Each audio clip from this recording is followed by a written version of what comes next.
Hello everyone. Welcome to Words and Wonders. Today I will be reading one of the many stories by H.P. Lovecraft, The Outsider. Please like and subscribe if you like what I do here. Now, let's begin. That night, the Baron dreamt of many a woe, and all his warrior guests with shade and form, of witch and demon and large coffin worm, were long benightmared. Keats. Unhappy is he to whom the memories of childhood bring only fear and sadness. Wretched is he who looks back upon lone hours in vast and dismal chambers, with brown hangings and maddening rows of antique books, or upon odd watches in twilight groves of grotesque, gigantic, and vine-encumbered trees that silently wave twisted branches far aloft. Such a lot the gods gave to me, the dazed, the disappointed, the barren, the broken. And yet I am strangely content and cling desperately to those sere memories when my mind momentarily threatens to reach beyond to the other.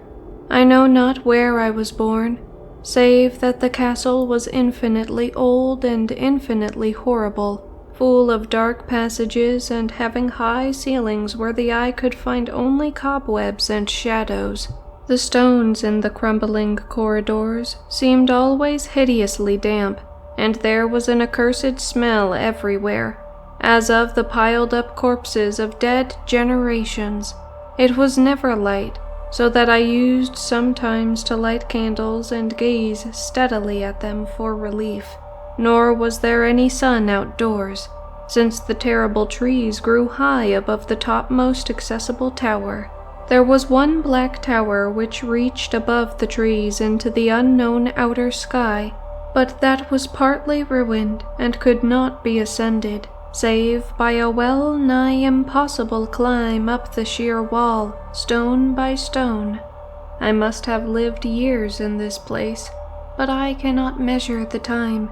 Beings must have cared for my needs, yet I cannot recall any person except myself, or anything alive but the noiseless rats and bats and spiders.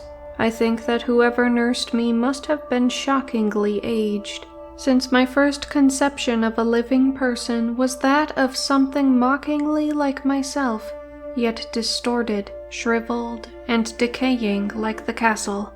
To me, there was nothing grotesque in the bones and skeletons that strewed some of the stone crypts deep down among the foundations. I fantastically associated these things with everyday events, and thought them more natural than the colored pictures of living beings which I found in many of the moldy books. From such books I learned all that I know. No teacher urged or guided me, and I do not recall hearing any human voice in all those years, not even my own, for although I had read of speech, I had never thought to try to speak aloud. My aspect was a matter equally unthought of, for there were no mirrors in the castle, and I merely regarded myself by instinct as akin to the youthful figures I saw drawn and painted in the books. I felt conscious of youth because I remembered so little. Outside, across the putrid moat and under the dark mute trees, I would often lie and dream for hours about what I read in the books, and would longingly picture myself amidst gay crowds in the sunny world beyond the endless forest. Once I tried to escape from the forest, but as I went farther from the castle, the shade grew denser and the air more filled with brooding fear, so that I ran frantically back, lest I lose my way in a labyrinth of nighted silence. So through endless twilights I dreamed and waited, though I knew not what I waited for.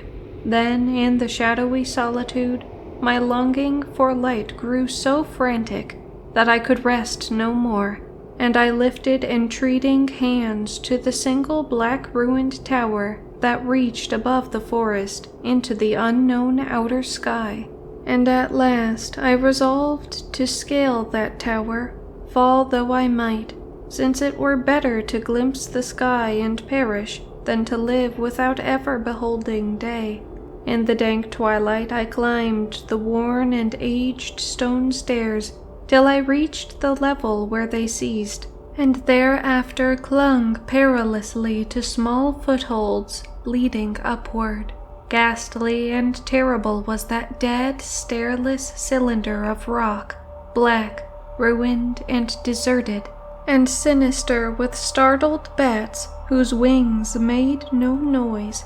But more ghastly and terrible still was the slowness of my progress, for climb as I might, the darkness overhead grew no thinner, and a new chill as of haunted and venerable mold assailed me. I shivered as I wondered why I did not reach the light, and would have looked down had I dared. I fancied that night had come suddenly upon me, and vainly groped with one free hand for a window embrasure, that I might peer out and above, and try to judge the height I had attained. All at once, after an infinity of awesome, sightless crawling up that concave and desperate precipice, I felt my head touch a solid thing, and I knew I must have gained the roof, or at least some kind of floor. In the darkness I raised my free hand and tested the barrier, finding it stone and immovable. Then came a deadly circuit of the tower, clinging to whatever holds the slimy wall could give, till finally my testing hand found the barrier yielding, and I turned upward again, pushing the slab or door with my head as I used both hands in my fearful ascent. There was no light revealed above, and as my hands went higher, I knew that my climb was for the nonce ended, since the slab was the trap-door of an aperture leading to a level stone surface of greater circumference than the lower tower. No doubt the floor of some lofty and capacious observation chamber. I crawled through carefully and tried to prevent the heavy slab from falling back into place, but failed in the latter attempt. As I lay exhausted on the stone floor, I heard the eerie echoes of its fall, but hoped when necessary to pry it open again.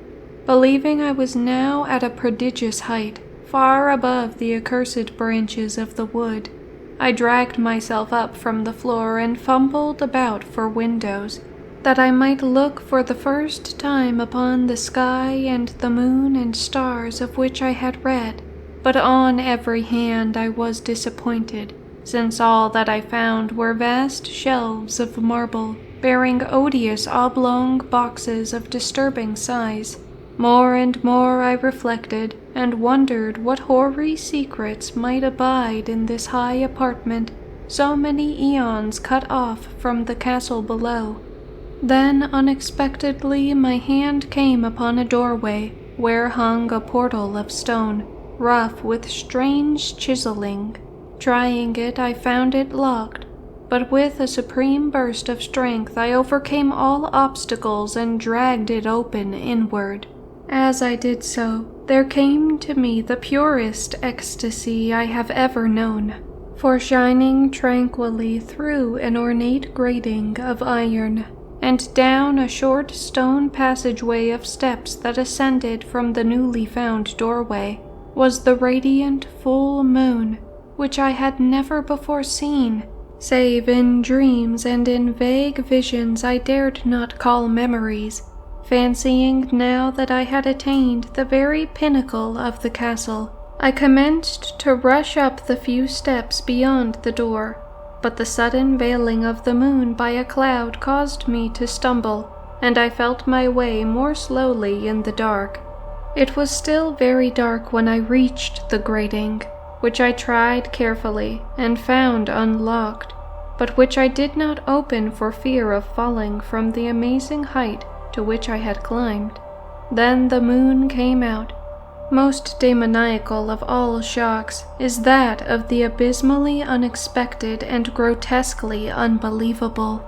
Nothing I had before undergone could compare in terror with what I now saw, with the bizarre marvels that sight implied.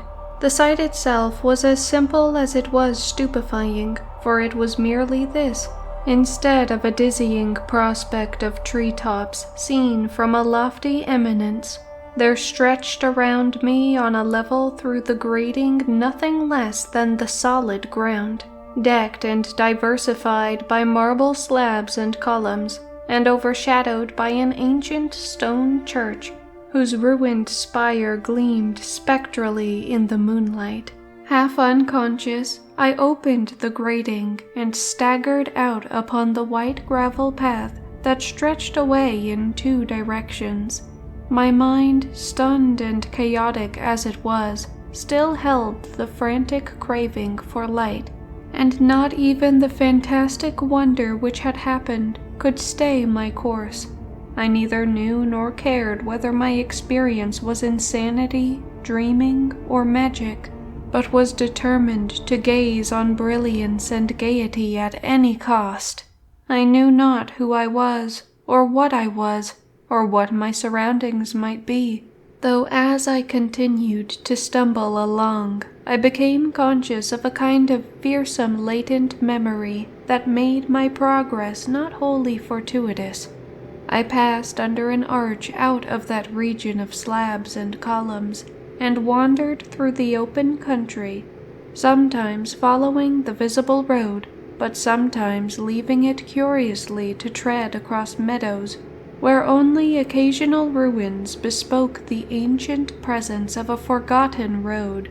Once I swam across a swift river, where crumbling mossy masonry told of a bridge long vanished.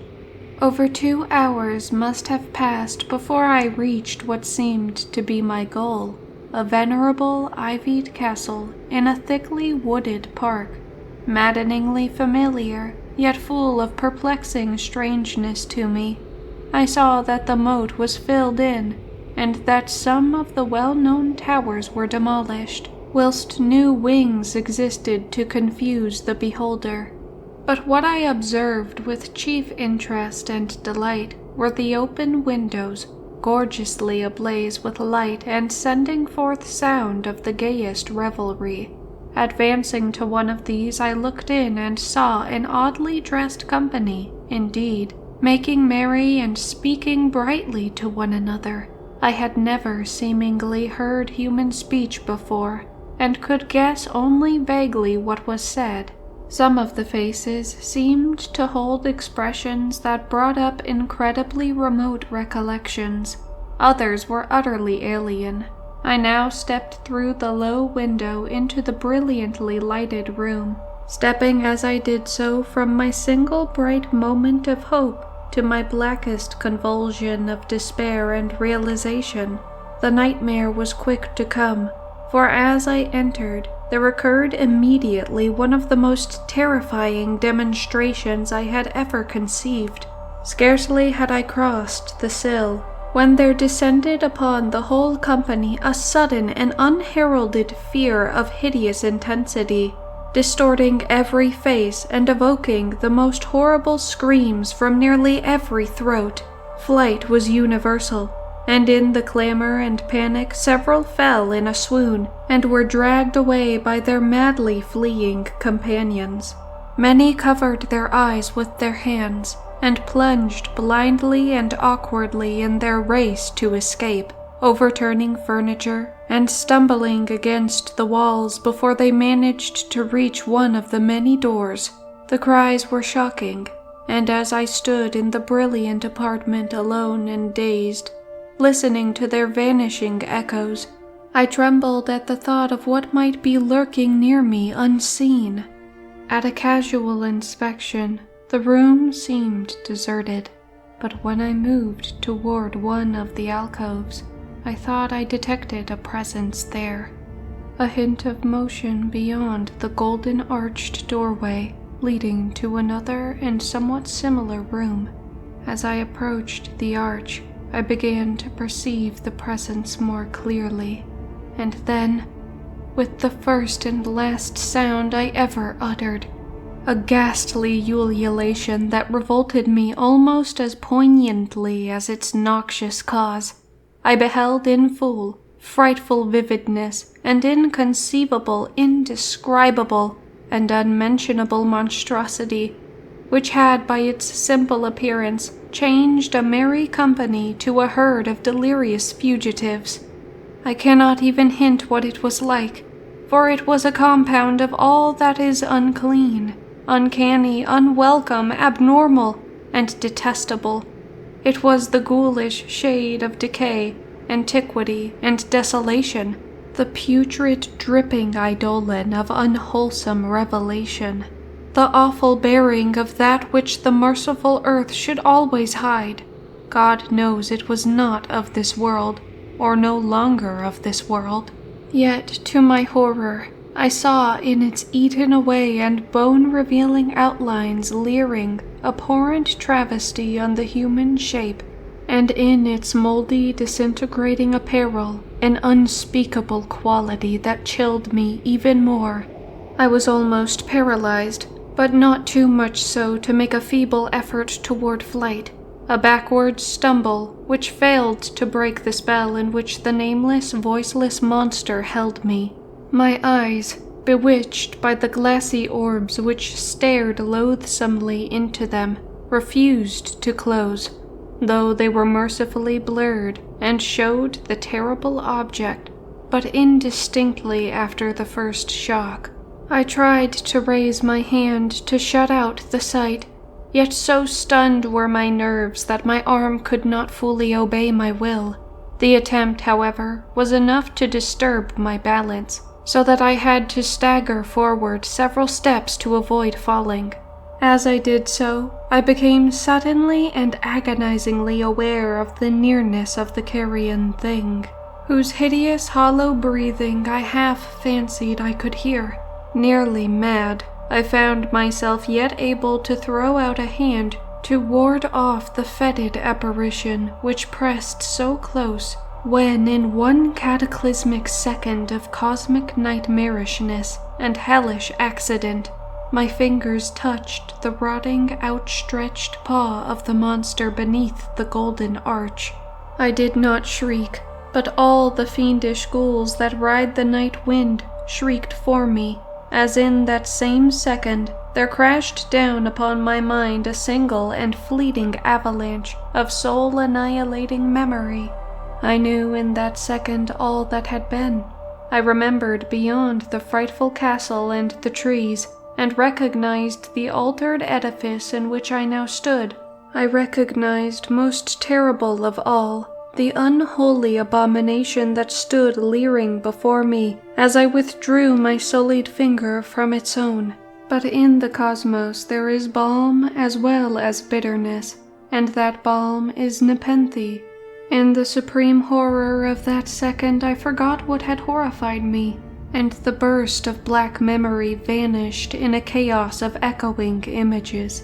In a dream I fled from the haunted and accursed pile, and ran swiftly and silently in the moonlight. When I returned to the churchyard place of marble and went down the steps, I found the stone trap-door immovable, but I was not sorry, for I had hated the antique castle and trees. Now I ride with the mocking and friendly ghouls on the night wind, and play by day amongst the catacombs of Nephrin-Ka, in the sealed and unknown valley of Haydoth by the Nile. I know that light is not for me, save that of the moon over the rock tombs of Neb, nor any gaiety save the unnamed feasts of Nitocris beneath the Great Pyramid. Yet in my new wildness and freedom, I almost welcome the bitterness of alienage. For although nepenthe has calmed me, I know always that I am an outsider, a stranger in this century and among those who are still men.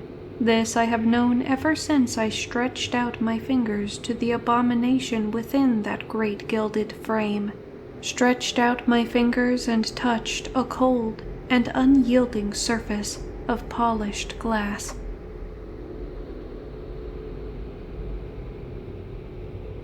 Thank you guys for watching, and if you would like to hear more stories like this, feel free to like, subscribe, and comment down below.